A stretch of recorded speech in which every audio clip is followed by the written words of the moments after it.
So here on Kapiti Island we have a historic whare. And what's really cool about this is Kapiti Island has a really great history of conservation and lots of other things of possums and mustelids and all sorts of things being on here.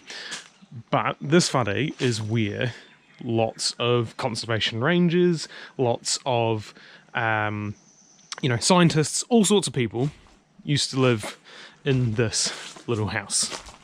What's really exciting is that this was built in the late 1800s, I believe it was, or early 1900s. In 1908, father of conservation in New Zealand, Richard Henry, actually came here.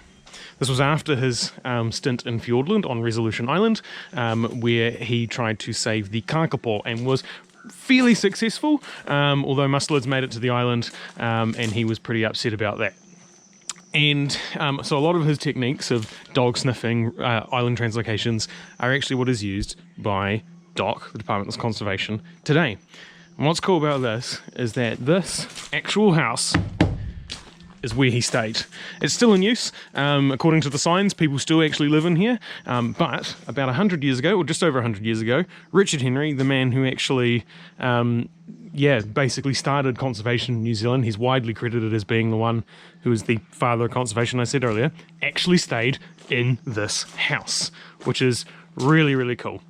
And almost, I guess, kind of part of his legacy, we got a little trap here that's looking out for rats and stuff. Although I can see, I don't know if you can see that, it's currently not activated and the chew card I don't think is open, which is good because there's actually no rats on this island anyway. So that's pretty cool, is an actual house that Richard Henry actually stayed in.